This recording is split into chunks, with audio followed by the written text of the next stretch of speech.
Hello guys, नमस्कार। स्वागत है आप सभी का और सभी को गुड इवनिंग। आई होप सभी लोग अच्छे होंगे और अपनी तैयारी को भी बिल्कुल एक न्यू गोल दे रखा है सभी ने। और यहाँ पर आपका जो पैट का एग्ज़ाम है, पैट के एग्ज़ाम में किस तरीके के डीआई के प्रश्न पूछे जाते हैं उन पर बात चल रही है। ठीक है, तो डाटा इंटरप्रिटेशन के कुछ क्लासेस मैंने ली हैं, वहाँ पे आपको बताया कि कितने प्रकार का डीआई आपके एग्ज़ाम में पूछा जाता है। साथ ही हमने फर्स्ट टाइप के डीआई पे भी डिस्कस किया और यहाँ पर आज भी डीआई के फर्स्ट टाइप में जिसमें हम टेबल चार्ट की बात कर रहे हैं उन पे हम डिस्कस कर रहे हैं। ओके, तो फटाफट से क्लास को स्टार्ट करते हैं बिना देर किए। उससे पहले आप सभी लोगों से रिक्वेस्ट है कि जो भी स्टूडेंट्स न्यू हैं वो चैनल को सब्सक्राइब कर लें, बेल आइकन को प्रेस कर लें ताकि आप सभी के पास क्लास का नोटिफिकेशन सबसे पहले पहुंचे। ओके, और अगर आपको हमारी क्लास में किसी भी प्रकार की क्वेरी या कोई भी डाउट लगता है तो आप हमें कमेंट सेक्शन में बता सकते हैं, आपकी प्रॉब्लम्स का सॉल्यूशन किया जाएगा। ओके, तो बढ़ते हैं। आप आज का डीआई का पहला प्रश्न क्या है, उससे पहले आपको डीआई के हमें क्या क्या चार्ट दिया गया, उसमें क्या क्या चीज़ें दी गई उन पे बात करेंगे। तो निम्नलिखित तालिका का अध्ययन करें और प्रश्नों का उत्तर दें। एक परीक्षा में भौतिकी और रसायन विज्ञान में उनके द्वारा प्राप्त अंकों के आधार पर 100 छात्रों का वर्गीकरण किया गया। Study the following table and answer the question. Classification of 100 students on the basis of mark obtained by them in physics and chemistry in an examination। Okay, तो यहाँ पे टेबल दी गई है, उसमें कुछ इस तरीके के 50 अंकों का है और यहाँ पे टोटल छात्रों की बात की गई है। कितने छात्र हैं इस चीज़ को अपने माइंड में रखना है कि यहाँ पर जो बेस है वो 100 स्टूडेंट का। ठीक है, टोटल मार्क्स 50 हैं। ठीक है, 50 में से कुछ स्टूडेंट्स क्या होते हैं 40 से ऊपर लेके आते हैं, उनकी संख्या आपको 9 दी गई है। 40 से ऊपर लेके आ रहे हैं केमिस्ट्री में, उनकी संख्या 4 है और औसत उनका 7 है। ओके, नेक्स्ट आपका 30 एंड 30 से एबव के जो स्टूडेंट हैं फिजिक्स में आपके 32, 21 और एवरेज इनका 27 है। ओके, 20 और 20 से एबव जो स्टूडेंट्स नंबर्स को गेन कर रहे हैं उनकी संख्या क्या है 80, 66 और 73। ओके, और यहाँ पे 10 और उससे ऊपर 92, 81, 87 और 0 और उससे ऊपर 100, 100 और 100। ओके, तो इस तरीके का हमारा एक डाटा दिया गया, एक टेबल दी गई है, वहाँ पे हमारे इस तरीके के डाटा का कलेक्शन है। वहाँ पर हमारे 5 प्रकार के डीआई के प्रश्न पूछे जाएंगे क्योंकि 4 डीआई आप 4 टाइप्स ऑफ डीआई आपके एग्जाम में पूछी जानी है, जिसमें आपकी एक डीआई में 4 प्रश्न 5 प्रश्न रहेंगे तो 5 और 20 हो गए। ठीक है, केमिस्ट्री में कट ऑफ मार्क्स के ऊपर 30 के साथ उत्तीर्ण किए गए छात्रों की संख्या। ठीक है, और इसके बाद और कुल मिलाकर 30 में से कट ऑफ मार्क्स के ऊपर के रूप में उत्तीर्ण होने वाले छात्रों की संख्या के बीच क्या अंतर है। What is the difference between the number of student passed in chemistry with 30 as cut off marks and the number of student passed overall with 30 as a cut off marks. ठीक है, आपकी टेबल रही ये, बात हो रही है chemistry की।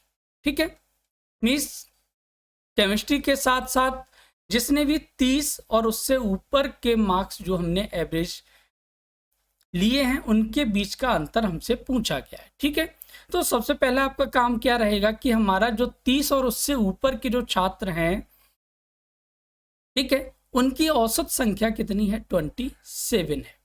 ठीक है, 27 हमसे क्या कहा गया, कुल मिलाकर 30 में से कट ऑफ मार्क्स के रूप में उत्तीर्ण होने वाले छात्रों की संख्या। तो उत्तीर्ण होने वाले छात्रों की संख्या कितनी है 27 है। इसके बाद और क्या दिया गया है कि केमिस्ट्री में कट ऑफ मार्क्स के रूप में 30 के साथ उत्तीर्ण किए गए छात्र। तो 30 का मतलब 30 + 30 से एबव। ठीक है, जिसमें आपका 30 भी रहेगा, 30 से ऊपर भी आपके रहेंगे। ठीक है, उनकी संख्या कितनी है 21 है। तो हमसे इन दोनों का डिफरेंस पूछा गया है। तो 27 - 21 का जो डिफरेंस होता है वो कितना होगा 6 होगा। मीन्स 6 स्टूडेंट्स ऐसे होंगे। ठीक है, तो ऑप्शन नंबर डी आपका सही है। बाकी जो भी स्टूडेंट्स क्वेश्चनों को कर सकते हैं वो करने का प्रयास जरूर किया करें। नेक्स्ट क्वेश्चन है स्क्रीन पे आपके, और ये रहा आपका चार्ट। उससे पहले प्रश्न को एक बार स्टडी करते हैं। यदि भौतिकी में उच्चतर अध्ययन करने के लिए भौतिकी में कम से कम 60% अंकों की आवश्यकता होती है, तो भौतिकी में उच्चतर अध्ययन करने के लिए कितने छात्र योग्य होंगे? If at least 60% marks in physics is required to pursue high study in physics, then how many students will be eligible to pursue high study in physics? ठीक है, अब फिजिक्स की बात करते हैं कि 60% मार्क्स, तो यहाँ पे टोटल आपका कितने मार्क्स का है? 50 मार्क्स का है। तो हम क्या करेंगे, सबसे पहला आपका काम ये रहेगा कि 60% ऐसे तो नहीं पता, लेकिन अगर हमारे पास 50 मार्क्स में से 60% निकाला जाए तो आपका कितना आएगा? ओके, बताएं जल्दी से। 50% का 60% कितना होगा? जल्दी से बताइए। जो भी स्टूडेंट्स कर सकते हैं जल्दी से कमेंट सेक्शन में कमेंट दिया करें, ताकि ये भी पता लगे कि आप लोग कुछ ना कुछ सीख रहे हैं, या बस क्योंकि मैथ ऐसा सब्जेक्ट है भाई, जितना करोगे उतना ज़्यादा सीखोगे। तो 5 चिक्का कितना हो गया? 30 हो गया। ठीक है, तो 5 चिक्का 30 हो गया। मीन्स हमें हाई स्टडीज़ के लिए कम से कम 30 मार्क्स चाहिए। अब 30 मार्क्स का आपका जो कैटेगरी है वो ये रही, 30 और उससे ऊपर, मतलब फिजिक्स की बात हो रही है तो 32 स्टूडेंट्स ऐसे हैं जो हाई स्टडी के लिए आगे की ओर जाएंगे। ठीक है, मतलब 32। ऑप्शन नंबर बी आपका बिल्कुल सही होगा। ओके, नेक्स्ट क्वेश्चन क्या कहता है? आई होप सभी को समझ में आया होगा कि हमारा प्रश्न क्या कहना चाह रहा है। जल्दी से बताएं कोई भी डाउट हो आपको तो, ताकि आपकी प्रॉब्लम्स का सॉल्यूशन किया जा सके। ओके, नेक्स्ट क्वेश्चन है, कुल मिलाकर कम से कम 40% अंक प्राप्त करने वाले तथा रसायन विज्ञान में कम से कम 60% अंक प्राप्त करने वाले छात्रों की संख्या का प्रतिशत लगभग है। The number of students who got at least 60% marks in chemistry to those who got at least 40% marks in aggregate is approximately what percent? ठीक है, तो बात किसकी हो रही है? केमिस्ट्री की। किस किस परसेंटेज की बात की गई है उसको समझिए। तो यहाँ पे बात की गई है 60%। तो 50 का 60% कितना होता है? तो भाई 50 का जो, क्योंकि यहाँ पे परसेंटेज दिया गया है, और परसेंटेज का मतलब आपके जो टोटल मार्क्स हैं उसका इतने परसेंट छात्र इसके हैं। ठीक है, तो 50 का 60% मतलब 40% निकालते हैं पहले, तो ये आपका कितना हो जाएगा? 5 चौक 20, 20%। ठीक है, मतलब 20। तो 20 और उससे ऊपर के छात्र कितने हैं आपका? ये आपका हो जाएगा टोटल 73। ठीक है, 20 और उससे ऊपर। अब बात करते हैं 50 का 60% कितना होगा? तो 50 का 60% कितना हो जाएगा? जल्दी से बताइए भाई। 5 का 30, 30 हो जाएगा। तो 30, अब 40% का मतलब ये, यहाँ पे थोड़ा सा समझने का प्रयास करिए कि प्रश्न हमारा क्या कह रहा है। कुल मिलाकर कम से कम 40% अंक प्राप्त करने वाले, तो कम से कम भाई कितने हैं? औसत ही तो होता है भाई, औसत ही तो हमारा किसी संख्या को दर्शाता है कि वो हमारा कम से कम है। मतलब उससे ज़्यादा भी हो सकता है, उससे कम भी हो सकता है, लेकिन कम से कम रहे। ठीक है, तो हमारा 73 हो गया। और रसायन विज्ञान में कम से कम 60%, तो आपका कितना हो जाएगा? 30। तो 30 मार्क्स कितने स्टूडेंटों ने प्राप्त किया? उनकी संख्या कितनी है आपकी? 21 है। ठीक, तो हमसे पूछा गया है इनकी संख्या आपकी 73, तो इसका हमसे 21/73 का प्रतिशत हमसे पूछा गया है। ठीक है, तो यहां से इसको देखते हैं। अगर ये आपका लगभग में पूछा गया है, तो आप अगर इसको 75 मान लें तो 25 तिया 75 हो गया, 25 चौका 100, 3 से 3 सत्ते 21 हो जाएगा, और 7 चौक 28 हो जाएगा। ठीक है, 28% आपका है, ऑप्शन में नहीं है। तो जब नहीं है तो आप यहाँ पर जैसे लास्ट क्लासेस में मैंने किस तरीके से आपको बताया था, आई होप सभी को याद होगा कि यहाँ पर जो वैल्यू दी गई है वो आपकी 73 है। हमने कितनी मानी है? 75, मतलब बढ़ा के माना है तो यहाँ पे जो वैल्यू आएगी वो 4 पॉइंट कुछ रहेगी। ठीक है, तो 4 पॉइंट कुछ रहेगी तो मतलब यहाँ पे 28 पॉइंट कुछ रहेगा, और 28 पॉइंट का मतलब कितना हो जाएगा, ये 29 हो जाएगा। ठीक है, तो आंसर कौन सा सही है आपका, ऑप्शन नंबर सी। ओके, तो जिसका भी आंसर ऑप्शन नंबर सी है वो अपने आप को बिल्कुल रिलैक्स माने, मीन्स आपका आंसर सही है। जिसका नहीं सही है वो थोड़ा सा प्रश्नों को समझने का प्रयास करें, देन उनको सॉल्व करने का प्रयास करें। अब कुछ स्टूडेंट्स कहते होंगे सर आप बहुत स्पीडली क्वेश्चनों को डिस्कस कर लेते हैं, करने का टाइम नहीं देते हैं। तो आप एक काम कीजिए, प्रश्नों के एक बार क्लासेस को समझिए। ठीक है, समझने के बाद आप इन प्रश्नों को दोबारा से स्टडी करिए, ताकि आपको ये भी समझ में आएगा कि हम कितना सीख रहे हैं और कितना नहीं। ओके, बाकी डीआई का आपका एक इसकी पीडीएफ बना के आपको डिस्क्रिप्शन में दे दी जाएगी, तो वहां से आप प्रश्नों को कर सकते हैं। ओके, नेक्स्ट क्वेश्चन है, कुल छात्रों में 40% से कम अंक वाले छात्रों की संख्या क्या है? What is the number of students who have less than 40% marks in the total students. ठीक है भाई, चलिए बात करते हैं 40%। तो 40% का मतलब कि कितने स्टूडेंट्स ने 50 का 40% गेन किया। ओके, तो 50 का 40% निकालते हैं, तो फटाफट से जल्दी से बताने का प्रयास करिए कि कितना रहेगा। बताइए जल्दी से, 50 का 40% कितना होता है? तो 5 चौक 20 हो जाएगा, 2 जीरो से 2 जीरो कट जाएंगे, मीन्स आपके 20 मार्क्स होने चाहिए। ठीक है, तो 20 मार्क्स कुल छात्रों में, कुल छात्रों का मतलब 73, भाई औसत ही तो है। अब यहां से 73 कम से कम अंक वाले छात्रों की संख्या क्या है? What is the number of students who have less than 40% marks in the total. तो आपको ये तो पता लग गया कि भाई 40% तक जो नंबर्स गेन किए हैं स्टूडेंट्स ने, उनकी संख्या कितनी है? कितनी है? 73।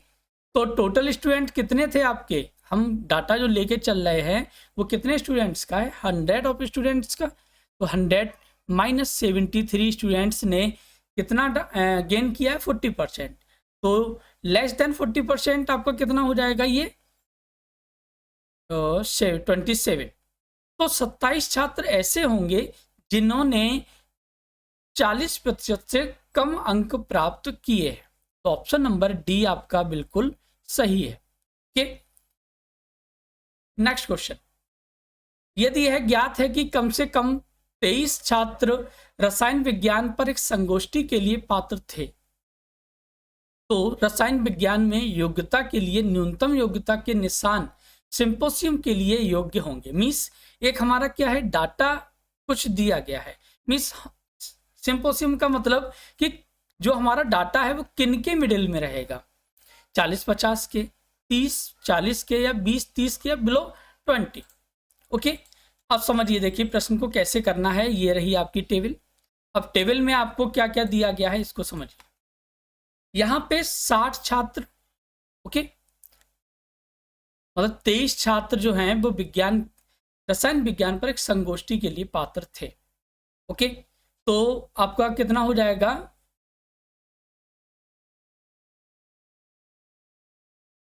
ये आपका 23 मतलब 20 और 20 से ऊपर की बात हो रही है। ठीक है, तो 20 और 20 से ऊपर का मतलब 60%, मतलब 60 स्टूडेंट ऐसे हैं जिन्होंने 20 और 20 से ऊपर मार्क्स गेन किए हैं। ओके, तो इनकी संख्या कितनी है आपकी? ओके, इसके अलावा ये हो गया। इसके अलावा क्या हुआ? 21। अब कितने छात्रों की बात हो रही? 23 की। तो 23 कहाँ आएंगे भाई? 21 और 66 के मिडिल में ही तो 21 रहेंगे। ठीक है, अब 21 का मतलब ये हो गया कि यहां पर देखिए 20 मार्क्स और 30 मार्क्स के बीच में 23 छात्र ऐसे हैं जो सिंपोजियम के लिए योग्य हैं। तो हमारा आंसर कौन सा हो जाएगा? 20 से 30 के बीच के जो मार्क्स जिन्होंने गेन किए होंगे उनकी छात्रों की संख्या 23 होगी। तो ऑप्शन नंबर सी आपका बिल्कुल सही होगा। ठीक है, तो आपका फर्स्ट डीआई का प्रश्न ये है और यहाँ पर 5 प्रश्नों पे बात हो चुकी है। नेक्स्ट आपका डीआई थोड़ा सा टफ रहेगा, समझने का प्रयास करें और सीखने का प्रयास करें। कैलकुलेशन रहेगी, एडिशन रहेगा, परसेंटेज रहेगा, डिवाइड रहेगा, इन चीज़ों पे भी बात करेंगे। तो सभी लोग एक बार फिर से रेडी हो जाए, क्योंकि यहाँ पे बहुत ज़्यादा कैलकुलेशन नहीं थी, अब कैलकुलेशन आने वाली है। क्वेश्चन नंबर 21 से 25 के बीच में आपका डीआई एक दिया गया है कि एक स्कूल में कक्षा 9 के 4 वर्ग ABCD कक्षाएं हैं। ओके, मीन्स आपके कोई स्कूल है जिसमें आपका 9th क्लास की बात की गई है, जहाँ पे 4 सेक्शंस हैं। तो छमाही और वार्षिक परीक्षाओं में परीक्षाओं के परिणाम नीचे दी गई तालिका में दिखाए गए। ठीक है, सेक्शन ए है, सेक्शन बी है, सेक्शन सी है और सेक्शन डी है। क्या क्या रिजल्ट कह रहा है? रिजल्ट ये कह रहा है कि दोनों छात्र दोनों परीक्षाओं में विफल रहे। तो सेक्शन ए में इनकी संख्या कितनी है? 28, सेक्शन बी में 23 है, सेक्शन सी में 17 और सेक्शन डी में आपका 27। अर्धवार्षिक परीक्षा में विफल रहे, ठीक है, लेकिन वार्षिक परीक्षा में उन्हें पास कर दिया गया। ठीक है, जिनकी संख्या कितनी है?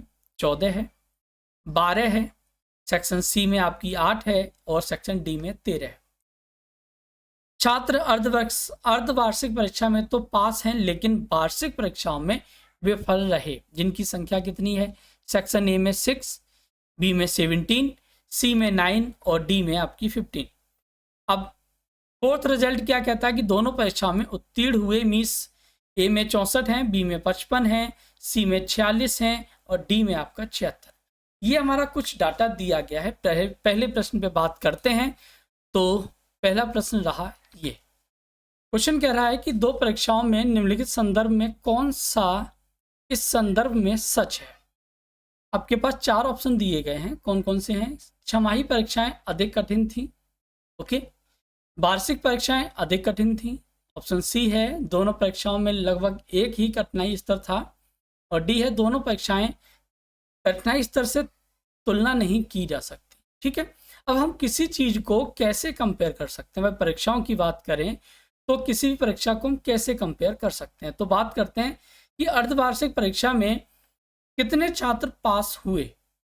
ठीक है, तो अर्धवार्षिक परीक्षा में देखिए यहाँ पर अर्धवार्षिक में पास हुए और यहाँ दोनों परीक्षाओं में मीन्स जिसमें इंक्लूड आपका हाफ ईयरली एग्जाम्स हैं। ठीक है, तो फटाफट से इन सबको जोड़ते हैं तो 6 और 7 हो जाएंगे, 6 + 7 सभी को ऐड करेंगे, 6 + 7 6 + 17 17 + 9 प्लस ये आपका। ठीक है, तो 6 और 7 13 13 और 9 आपका हो जाएगा 22 और 5 27। ओके, 27 हो जाएगा। उसके बाद 2 बचेंगे, तो 2 और 1 3 और 1 4, 47 स्टूडेंट ऐसे थे कि सभी सेक्शंस में क्या हुए? अर्धवार्षिक में पास हुए। इसके अलावा 64 55 46 और 76 इसमें भी तो पास हुए हैं भाई, इसमें include half yearly and annual exam दोनों हैं, तो इनको भी ऐड करेंगे तो 4 और 5 9 9 6 15 6 21 हो जाएगा, तो 21 का 1 हो गया। उसके बाद 6 और 2 8 8 5 13 13 और 4 17 17 और 7 24। ठीक है, इन सबको ऐड करेंगे तो ये आपका हो जाएगा 7 और 1 8 4 और 4 8 और 2, मीन्स आपके हाफ ईयरली एग्जाम्स में 288 स्टूडेंट्स पास हुए। अब बात करते हैं एनुअल एग्जाम में। तो एनुअल एग्जाम में यहाँ देखिए कि अर्धवार्षिक में तो विफल रहे लेकिन वार्षिक परीक्षा में पास हुए, तो 14 और 12 आपके हो जाएंगे 26 26 और 8 हो जाएंगे आपके 34 34 और 10 44 और 3 44 और 3 हो जाएंगे 47। ठीक है, इसके अलावा 64 55 46 एंड 76 ये भी आपका 241 रहेगा, क्योंकि इसमें भी तो आपके सभी प्रकार के स्टूडेंट पास हुए हैं। तो यहाँ पे इन सबको जब ऐड करेंगे तो ये आपका कितना हो जाएगा? 288। तो जितने हाफ ईयरली में पास हुए उतने ही एनुअल एग्जाम में पास हुए। तो हम क्या कह सकते हैं कि परीक्षा का जो स्तर था वो दोनों में लगभग समान था। तो ऑप्शन नंबर सी आपका बिल्कुल सही हो जाएगा। ओके, क्लियर है सभी को। क्वेश्चन नंबर 22 है कि स्कूल में कक्षा 9 में कितने छात्र हैं। ओके, तो आई होप इजीली आप प्रश्न को कर सकते हैं। क्यों कर सकते हैं इसको समझिए। देखिए यहाँ पर आपने कि अगर हम आपसे कहें कि आपके विद्यालय में या आपके इंस्टीट्यूट में या फिर कहीं पर किसी भी प्लेस पर कितने छात्र हैं, तो आप कैसे कैलकुलेट करेंगे कि आपके पास एक रिजल्ट आया, एक डाटा आया, तो आप फेल और पास दोनों ही प्रकार के डाटा को क्या करेंगे, ऐड करेंगे। तो ऐड करने पर जितने भी स्टूडेंट्स आएंगे वो हमारे क्या होंगे, टोटल स्टूडेंट्स होंगे। तभी तो हम फाइंड आउट कर सकते हैं। तो यहाँ पर देखिए जितने फेल हुए और जितने पास हुए, दोनों ही प्रकार के स्टूडेंट्स को जब हम ऐड करेंगे तो हमारा पूरा डेटा निकल के आएगा कि इतने छात्र हमारे विद्यालय में हैं। ठीक है, अब देखिए पूरा डेटा कैसे निकलेगा भाई। इसको जब हमने ऐड किया था लास्ट क्लासेस में, मतलब लास्ट क्वेश्चन में, तो ये आपको कितना मिला था, 241। ठीक है, ये जो ऐड किया था ये आपको 47 मिला था। ओके, ये भी आपको 47 मिला था। इसको आप ऐड कर लीजिए। ठीक है, 8 3 11 या फिर आप 7 3 10 और 8 18 और 7 हो जाएंगे। 18 और 7 हो गए आपके 25, 2 2 4 2 6 और 2 8 और 1 9, 95 हो गए। इन सबको ऐड कर लें तो हमारे पास टोटल स्टूडेंट्स निकल के आ जाएंगे कि हमारे टोटल क्लास 9th में कितने स्टूडेंट हैं। तो 7 5 12, 12 और 7 19 और 1 20 हो गए। ठीक है, उसके बाद 4 और 4 8, 8 और 4 12, 12 और 9 होते हैं 21, 21 और 2 23 हो गए। ठीक है, और बचे 2 2 2 4। तो हमारे पास जो टोटल स्टूडेंट्स थे वो कितने हैं, 430 स्टूडेंट्स होंगे। इस ऑप्शन नंबर कौन सा सही है, डी आपका बिल्कुल सही है। आई होप समझ में आया होगा। देखिए लास्ट क्वेश्चंस जो हमारे हुए हैं, ठीक है, अगर उसमें आपने किसी भी डेटा को ऐड किया है तो आप उस ऐड को आप याद रखें। अब ऑफलाइन पेपर रहेगा तो आप चीज़ों को इजीली नोट करेंगे ही। इसके अलावा आप याद रखेंगे तो आपके पास जो डेटा रहेगा वो उसमें कैलकुलेशन करने में आसानी रहेगी। ठीक है, तो आपके पास क्वेश्चन नंबर 22 में क्लास 9th में 430 स्टूडेंट्स थे। नेक्स्ट क्वेश्चन है कि कम से कम एक परीक्षा में अधिकतम उत्तीर्ण प्रतिशत कौन सा है। तो हमारे पास किस सेक्शन में सबसे ज़्यादा उत्तीर्ण प्रतिशत है, तो ए में है, बी में है, सी में है या डी में है। अब आप कैसे निकालेंगे इन सभी को, तो देखिए यहाँ पर हमारे पास सेक्शन ए की बात करें तो सेक्शन ए में किसकी बात हो रही है, उत्तीर्ण प्रतिशत की। ठीक है, अब उत्तीर्ण हाफ ईयरली हो चाहे आपका एनुअल हो, तो 14 पास हुए, यहाँ पर 6 पास हुए और 64 पास हुए। ठीक है, अब यहाँ 28 आप नहीं ऐड करेंगे, क्यों, क्योंकि 28 तो फेल हुए हैं दोनों सेक्शंस में। तो जब इन सबको ऐड करेंगे तो 14 6 20, 20 और 60 हो गए 80 और 4 84 स्टूडेंट ऐसे हैं। ठीक है, जो दोनों सेक्शंस में पास हुए हैं। और कितने में से भाई, टोटल हमारा 28 को भी ऐड करेंगे तभी तो हम फाइंड आउट कर पाएंगे कि हमारे पास इतने स्टूडेंट टोटल फेल हुए हैं। तो 84 और 28 होते हैं आपके 112। ठीक है, अब प्रतिशत की बात हो रही है तो इंटू 100 इसको कैलकुलेट करेंगे। तो इसको कैलकुलेट करने के बाद देखिए यहाँ पे आपको 4 से डिवाइड कर दें, 4 तिया 12, 4 अट्ठे नहीं 4 दूनी 8, बचेंगे 3, 4 अट्ठे 32, 4 से इसको सॉल्व कर लेते हैं 25, 28 तिया होते हैं 84 और 25 तिया 75, मीन्स 75 स्टूडेंट 75% इसका डेटा रहा। ठीक है, इसके अलावा सेक्शन बी में बात करते हैं तो 12, 17 और 55। ठीक है, तो 7 5 12 2 14 हो जाएंगे।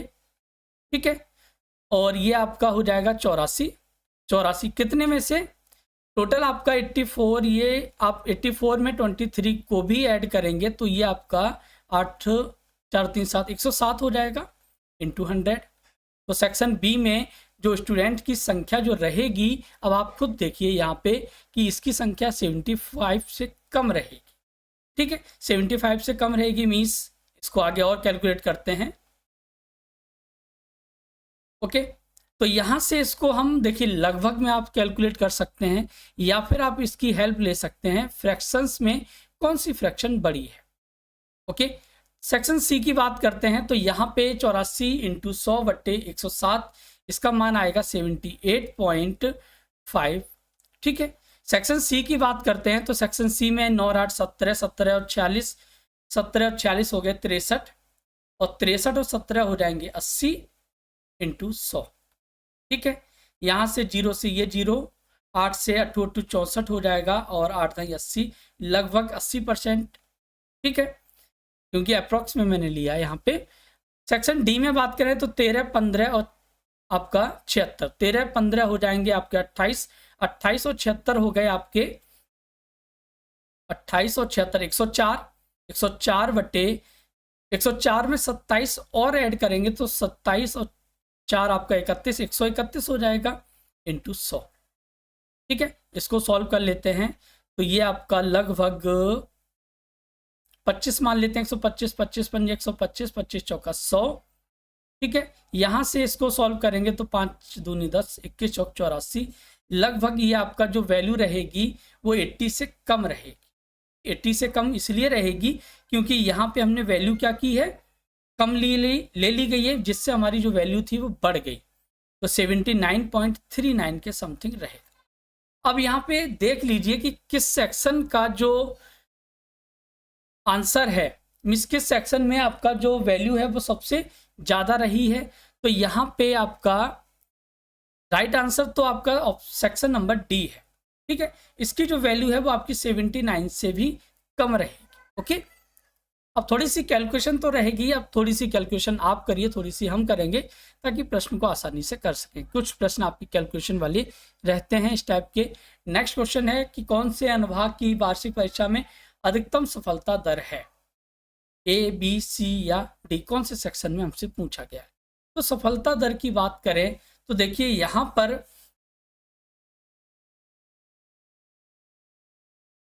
वार्षिक परीक्षा में अधिकतम सफलता दर है, तो भाई वार्षिक परीक्षा की बात की गई है तो वार्षिक परीक्षा में देखिए यहाँ पर पास हुए हैं, ठीक है, और यहाँ पे पास हुए हैं, तो इन दोनों को ऐड कर लें तो 14 और 64 हो जाएंगे आपके 4 4 8 78 हो जाएंगे 78 इन सबका। और टोटल स्टूडेंट्स कितने थे हमारे सेक्शन ए में 112, तो 78/112 इंटू 100। इसको सॉल्व करेंगे तो सॉल्व करने पे इसका मान आता है 69.64। बाकी आप लोग कैलकुलेशन को करते रहिए। ठीक है, इसके अलावा सेक्शन बी में 12 और 15 पास हुए हैं वार्षिक परीक्षा में, तो 12 15 हो जाएंगे आपके 67, और टोटल सेक्शन बी में टोटल स्टूडेंट कितने हो जाए हुए थे उस टाइम, वो हुए थे 107। ठीक है, इंटू 100। इसको जब हमने कैलकुलेट किया तो कैलकुलेट करने पे आपको इसका मान जो मिलेगा वो 62.62 मिलेगा। ओके, सेक्शन सी की बात करते हैं तो सेक्शन सी में आपके 8 और 46 स्टूडेंट पास हुए हैं एनुअल एग्जाम में, तो 46 और 8 हो जाएंगे आपके 54। ठीक है, 54 बटे टोटल सेक्शन सी में स्टूडेंट कितने थे 80 इंटू 100। ठीक है, इसको कैलकुलेट करेंगे तो इसको कैलकुलेट करने के बाद इसका मान आता है 67.5। और सेक्शन डी की बात करें तो सेक्शन डी में आपका 13 और 76 हो जाएंगे, 13 और 76 आपके हो जाएंगे 89 के 89 हो गए। 89 टोटल स्टूडेंट कितने थे सेक्शन डी में 131 इंटू 100। इसको कैलकुलेट करेंगे तो इसका मान आएगा आपका 67.94। अब आप देख लीजिए कि किस सेक्शन का रिजल्ट सबसे अच्छा रहा है। ठीक है, तो सेक्शन ए आपका सबसे बेस्ट रिजल्ट देता है क्योंकि यहाँ पर 69.64% स्टूडेंट्स वार्षिक परीक्षा में पास होते हैं। अब नेक्स्ट क्वेश्चन की बात करें तो अर्धवार्षिक परीक्षा में न्यूनतम असफलता दर किस अनुभाग में ज़्यादा है? आई होप सभी लोग प्रश्न को कर सकते हैं, लेकिन इससे पहले थोड़ी सी आपके लिए हेल्प कर देता हूं कि किस सेक्शन में, मतलब असफलता दर मीन्स किस में अर्धवार्षिक परीक्षा की बात की गई है। Okay, first thing. Second thing कि किस में फेल हुए हैं, तो देखिए 28 फेल हुए हैं, ठीक है, और यहाँ पर 14 फेल हुए हैं। तो 28 + 14, 28 और 14 आपके हो जाएंगे 42 बटे सेक्शन ए में टोटल स्टूडेंट 112, क्योंकि मैंने आपको क्या बताया कि आपको लास्ट क्वेश्चन की जो कैलकुलेशन है उसको नेग्लेक्ट नहीं करना, ठीक है। तो इसको कैलकुलेट करने पे बाद आपको कितना मिलता है, 37.5% स्टूडेंट सेक्शन ए में क्या हुए, हाफ ईयरली एग्जाम में फेल हुए। ओके, नेक्स्ट की बात करें, या फिर आप यहाँ पे देखिए कि लास्ट क्वेश्चन में हमने क्या निकाला था। लास्ट क्वेश्चन को देखिए कि लास्ट क्वेश्चन में हमने निकाला कि किसमें अधिकतम फेल हुए। तो हमने आपको बताया कि लास्ट क्वेश्चन की जो सभी स्टूडेंट हैं सभी सेक्शंस के 112, 107, 80 और 131, इनको आपको याद रखना है। तो सेम कंडीशन यहाँ पे है। अब सेक्शन बी में चलते हैं, तो सेक्शन बी में कितने स्टूडेंट हाफ ईयरली एग्जाम में फेल हुए, तो 23 और 12, 23 और 12 कितने हो जाएंगे, 35। और सेक्शन बी में कितने स्टूडेंट थे, सेक्शन बी में स्टूडेंट्स थे आपके 107 × 100, ठीक है। इसको कैलकुलेट करेंगे तो ये आपका 32.71 हो जाएगा। सेक्शन सी की बात करते हैं, 17 और 8 हो जाएंगे आपके 25, 25 बटे 80 × 100, ठीक है। तो यहाँ से इसको जब सॉल्व करेंगे तो इसका जो मान आएगा वो लगभग आपका 8 × 3 = 24, 3 × 30, मतलब कि 30 से ज़्यादा रहेगा, मीन 31.25 के समथिंग रहेगा। और सेक्शन डी में 27 और 13 होते हैं आपके 27 और 3 30 और 10 40, 40 बटे 131 × 100, ठीक है। इसको जब कैलकुलेट करेंगे तो 30.53% स्टूडेंट्स क्या हुए, हमारे सेक्शन डी में फेल हुए। किस में, हाफ ईयरली में। तो किसका न्यूनतम असफलता दर किस विभाग में है, बताएं जल्दी से। किस सेक्शन में सबसे कम स्टूडेंट्स फेल हुए हैं। अब सीधा सा बता सकते हैं कि ऑप्शन डी जो है, मीन सेक्शन डी जो है, उसमें सबसे कम स्टूडेंट्स फेल हुए हैं। सबसे ज़्यादा पूछेगा तो आपका आंसर होगा 37.5, मतलब सेक्शन ए। ओके, तो इस तरीके के प्रश्न आपके डीआई के पूछे जाते हैं। नेक्स्ट आपकी क्लास टेबल चार्ट पे एक क्लास और रहेगी, ताकि आपको सभी टाइप के टेबल, इसमें भी बहुत सारे टाइप के प्रश्न बनते हैं, ठीक है। कुछ सिंपल हैं, कुछ हार्ड हैं। ओके, तो कल की क्लास कोई भी स्टूडेंट मिस ना करे। तो मिलते हैं नेक्स्ट क्लास में, तब तक रखें अपना ध्यान। Take care, bye bye, good night. बाकी जो भी स्टूडेंट्स न्यू हैं वो चैनल को सब्सक्राइब और बेल आइकन को प्रेस करना ना भूलें। और साथ ही आप सभी लोगों से रिक्वेस्ट है कि चैनल को शेयर जरूर किया करें, ताकि और स्टूडेंट्स भी क्लासेस को अच्छे से समझ सकें। बट आपका बस थोड़ा सा आपके लिए काम ये रहता है कि कैलकुलेशन में आपको थोड़ी थोड़ी कैलकुलेशन करनी रहेगी। ओके, चलिए, टेक केयर, बाय बाय।